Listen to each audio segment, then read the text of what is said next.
नमस्कार, मेरा नाम कृणाल ठाकुर है और आज के इस वीडियो में हम इवोल्यूशन ऑफ बैंकिंग की बात करेंगे। तो हमारा जो टॉपिक है वो मनी और बैंकिंग और जो स्पेसिफिक टॉपिक है वो है evolution of banking in India.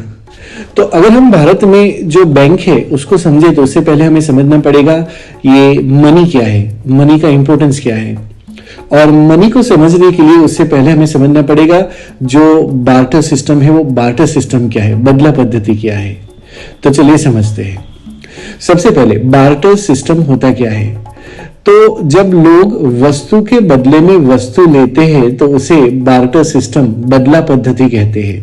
People simply exchange commodities with each other. कि अगर मुझे टमाटर की जरूरत है और मेरे पास आलू है तो मैं आलू देके टमाटर ले रहा हूं, इसे हम बार्टर सिस्टम बोल सकते हैं। तो शुरुआत में बार्टर सिस्टम चलता था, इसका इवोल्यूशन हुआ और ये बार्टर सिस्टम ही जो था जो लोगों को वो दिया जो उनको चाहिए था। It provided people with way of acquiring things that they did not have. कि जिसके पास कुछ नहीं है तो उसको किस तरीके से वो चीज लाना है जो उसकी जरूरत है या उसको चाहिए, तो अपने पास जो है वो किसी और को दे सकता है और उसको जो चाहिए वो ले सकता है। ये सिस्टम पहले अच्छे तरीके से चला, लेकिन जब लोगों ने ज्यादा प्रोडक्शन करना शुरू कर दिया, ग्रोथ होने लगा, सरप्लस होने लगा, तब बार्टर सिस्टम में प्रॉब्लम आने लगी। So until we began producing surplus, we did not feel the need to change anything. तो क्या प्रॉब्लम आ गई बार्टर सिस्टम में? तो देखो, बड़ी बड़ी प्रॉब्लम अगर देखें तो सबसे पहला जो प्रॉब्लम था उसे हम बोल सकते हैं double coincidence of wants. Double coincidence of wants का मतलब क्या होता है कि दोनों तरफ सेम वस्तुओं की जरूरत होना। Everyone must find a person who is willing to buy what they are willing to sell and a person who is willing to sell what they want to buy। इसका मतलब है कि मेरे पास जो वस्तु है, मेरे पास अगर टमाटर है तो मुझे उस आदमी को ढूंढना पड़ेगा जिसको टमाटर की जरूरत है, और उसके पास अगर आलू है और उसे टमाटर चाहिए कि नहीं चाहिए तो ये भी देखना पड़ेगा। तो दोनों तरफ से डिमांड और सप्लाई जो है वो पूरी होनी चाहिए। अगर ऐसा नहीं होगा तो क्या होगा, बार्टर सिस्टम काम नहीं करेगा, यहाँ पे इफेक्टिव इतना नहीं रहेगा। दूसरा था difficult to carry forward wealth. कि हमारे पास जो वेल्थ है वो बदला सिस्टम में, जैसे ये जो हमारा बार्टर सिस्टम है उसमें हम कैरी फॉरवर्ड नहीं कर सकते थे। जैसे मेरे पास एप्पल है तो एप्पल को मैं एक समय तक ही रख सकता हूं, उसे हमेशा के लिए नहीं रख सकता हूं। तो it can not store apple for indefinite amount of time. They can not act as a store of wealth like gold है, कैश है, उसको हम लाइक अनलिमिटेड टाइम तक रख सकते हैं, लेकिन हम ऐसी वस्तुओं को नहीं रख सकते, कुछ वस्तुओं को नहीं रख सकते। तो इसलिए ये भी एक प्रॉब्लम आ गया। नंबर 3 है absence of standard unit of account. कि मतलब मेरे पास एप्पल है और सामने वाले के पास बनाना है, तो मुझे कितने बनाना के बदले कितने एप्पल देने हैं तो उसका कोई स्टैंडर्ड नहीं था। How many apple must I give in return for how much banana would always be an issue, and there is no standard unit of account in barter system। तो बार्टर सिस्टम में ऐसी problem थी, तो इसीलिए हमें ऐसा unit ढूंढना था जिससे ये प्रॉब्लम दूर हो जाए और हमें जो चाहिए वो हम कुछ देके ले सके। और उसके लिए यहाँ पे जन्म होता है the concept of money. Money क्या है? तो मनी एक मीडियम ऑफ एक्सचेंज है, हम बोल सकते हैं। कोई भी ट्रांजैक्शन है उसे फैसिलिटेट करने के लिए ये यूज होता है। It is a common medium of exchange acceptable to parties involve was necessary. The concept of money, अगर मनी की बात करें तो person was able to sell apple for money, और दूसरी तरफ he can buy clothes from money earn. तो मतलब वो मनी ऐसा माध्यम है जिससे वो अपने पास जो वस्तु है उसे बेच भी सकता है, और जो उसके पास नहीं है वो मनी की मदद से ही वो खरीद भी सकता है। और इसी तरीके से other person was able to sell cloth for money and buy apple for that money, from that money. So barter system जो था उसमें भी एडवांटेज है कि अगर जैसे मनी का कॉन्सेप्ट है और बहुत ज्यादा इन्फ्लेशन आ जाता है, इन्फ्लेशन का मतलब है वस्तु और सेवाओं की कीमतें बढ़ती है और वैल्यू ऑफ मनी घटता है, तो उसे इन्फ्लेशन कहते हैं। लेकिन जब वो इन्फ्लेशन बहुत ज्यादा बढ़ जाता है, बहुत शॉर्ट टाइम में बहुत ज्यादा बढ़ जाता है, उसे हम हाइपर इन्फ्लेशन कहते हैं। तो जब हाइपर इन्फ्लेशन हो गया मतलब मनी का वैल्यू नहीं रहा, और अगर मनी का वैल्यू नहीं रहता, करेंसी जो है वो अपना वैल्यू लॉस्ट कर देता है, तो उसके अल्टरनेटिव में बार्टर सिस्टम परफेक्टली काम कर सकता है। लोग मनी को छोड़ सकते हैं और वस्तु के बदले में वस्तु चाहिए ऐसा कॉन्सेप्ट वापस ला सकते हैं। तो ये यहां से हम समझ सकते हैं कि मनी का इंपॉर्टेंस क्या है। अब मनी के साथ साथ हमारा मेन टॉपिक है बैंक।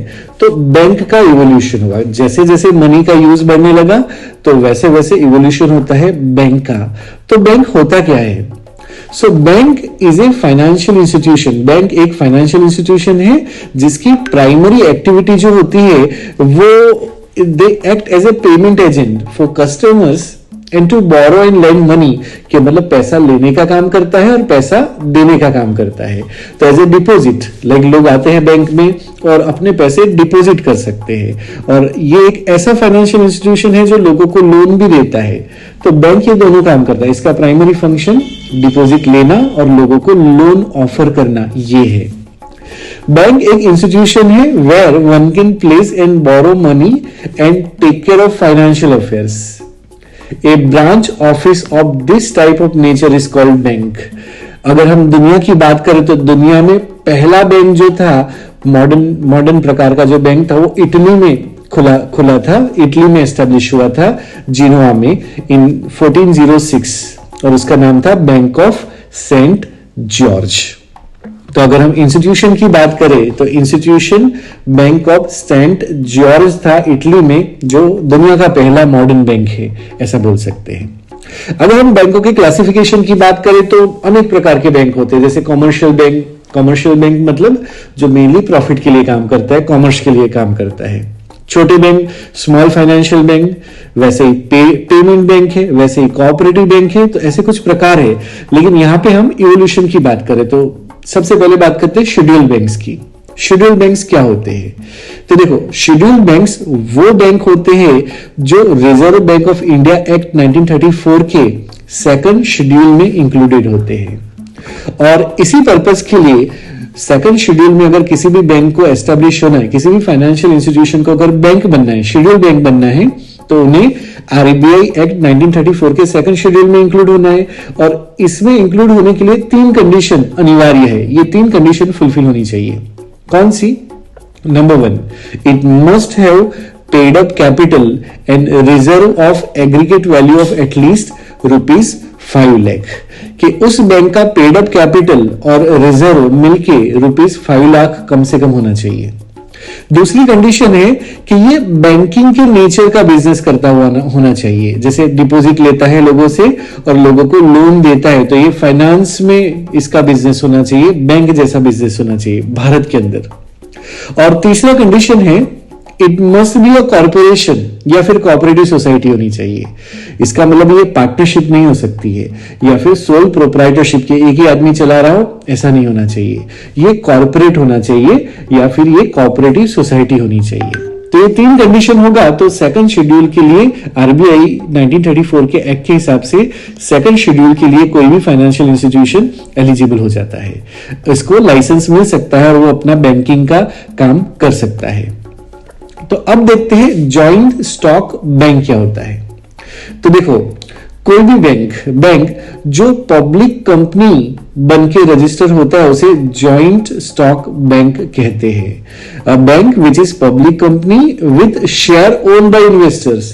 तो यहां पे शेयर मार्केट में इसके शेयर भी बिक रहे होते हैं, तो ऐसे बैंक को हम जॉइंट स्टॉक बैंक कहते हैं। इसका रजिस्ट्रेशन कंपनीज एक्ट के हिसाब से हुआ होता है। अगर हम भारत में हिस्ट्री की बात करते हैं, हिस्ट्री ऑफ इंडियन बैंक्स, तो हम बात करेंगे फेज 1, फेज 2 और फेज 3 की बात करेंगे। तो 1786 से 1969 तक की बैंक की हिस्ट्री की बात करेंगे। दूसरे फेज में हम बात करेंगे कि आजादी के बाद 1991 तक क्या हुआ, और तीसरे फेज में हम बात करेंगे लिबरलाइजेशन, मतलब 1991 के बाद क्या हुआ है। इस वीडियो को हम यहीं पे समाप्त करते हैं। इसका दूसरा भाग अगले वीडियो में हम रखेंगे। इस वीडियो को देखने के लिए आपका धन्यवाद, और ये वीडियो अगर आपको पसंद आया हो तो प्लीज इसे लाइक, शेयर और सब्सक्राइब जरूर कीजिएगा। Thank you.